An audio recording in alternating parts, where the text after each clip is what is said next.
Oh my God, oh my God, oh my God, it's a busy night tonight. Flipping heck. Guardians of the Galaxy trailer, Guardians of the Galaxy 3. Guardians of the Galaxy in this household has been an absolute cornerstone of family entertainment. I'm of the opinion that for my daughter Maddie and Kiki's generation, that Guardians of the Galaxy is going to be their equivalent of Star Wars. There's many years between each episode. It's a similar sort of set of characters. It has that aspect to it as well of space opera. I mean, okay, admittedly, there are many, many differences. It's much funnier, it's much more slapstick, it's much more sort of scatological, and the humour is sort of really adult. But at its heart, there is a sense of fun and silliness, but at the same time, it's parked within, obviously, the Marvel Cinematic Universe, so there are sort of serious consequences to the universe from what goes on in there. But also, it has a bunch of characters who are kind of self-serving. They're kind of bound together by camaraderie, loyalty and friendship, but at the same time, they're all kind of out for themselves. It's the series and the franchise that's given us such great characters as Rocket Raccoon, voiced by Bradley Cooper, Groot, I Am Groot, who's one of the girls. In fact, Rocket Raccoon and Groot are both two of the girls' favourites. Star-Lord, Chris Pratt, thrown into our sort of orbit. It's his greatest part. He's at his best when he's comedic and trying to be serious and wanting to be regarded as a superhero.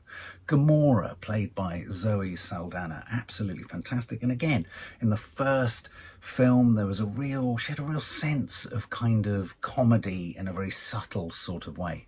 Drax,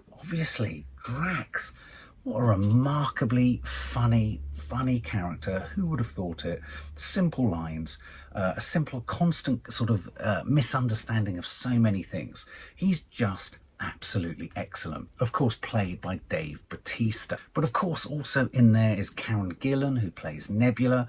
Michael Rooker, who plays Yondu. He's brilliant, the sort of Mohican who whistles really well, and arrows come up and hit people. And of course, the first Guardians of the Galaxy gave us that most wonderful of scenes where there was essentially a dance-off between the main villain and Star-Lord. It's fun, it's silly, but at the same time, it can be taken seriously. And of course, at the helm of it all is James Gunn, who's just a brilliant pair of hands. He's now been made head of DC Films. And I don't know if you remember, he was brought back. He was sent off from Guardians because of historic tweets that were considered unfunny. And then he's brought back in to finish off what they're saying is going to be the last film in the Guardians of the Galaxy franchise. That's not to say the characters won't appear in future MCU films. But I think in this instance, this is the last fully fledged Guardians of the Galaxy film. And that's a good thing, I think. I think that will leave us all thinking, wow, there's this rich body of 3 films. But the third film has got an awful lot to live up to.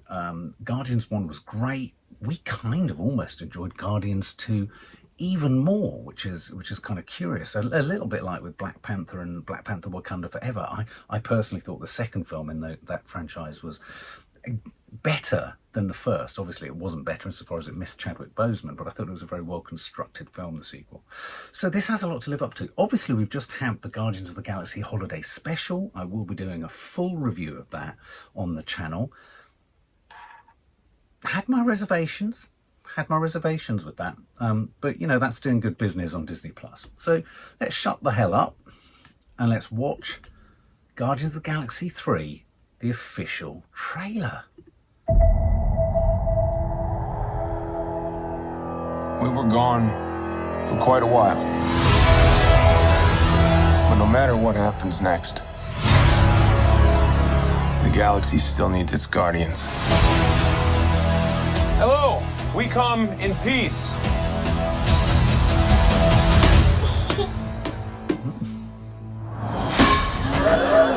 Come on, Drax. Seriously, dude? No! Ow! Hey!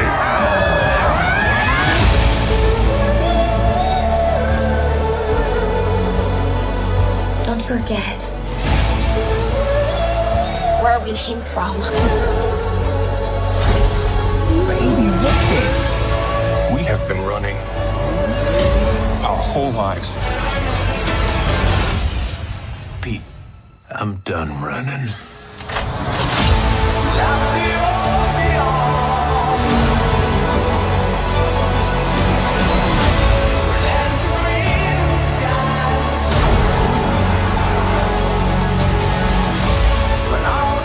fly away together. One last time. Into the forever. That beautiful sky.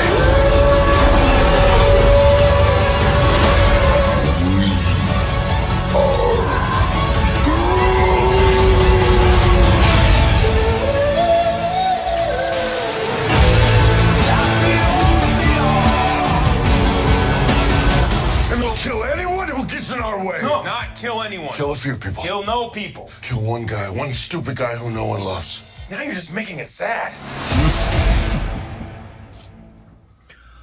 I genuinely think Dave Bautista as Drax is one of the greatest creations in any superhero film. Him and King Shark. Oh my God, Baby Rocket Raccoon. I feel there's the clear suggestion there that some of our most beloved characters are going to die. I felt they were kind of shuffling the pack of cards like a game of poker, and they're going to throw a couple of aces on the table, and those aces are sadly going to be characters who I think are going to be no more. There was an otter in there. Could the otter replace Rocket Raccoon? I felt Rocket Raccoon seemed vulnerable. Drax seemed vulnerable. I Am Groot in that final scene, could he be vulnerable? I mean, could they all be vulnerable?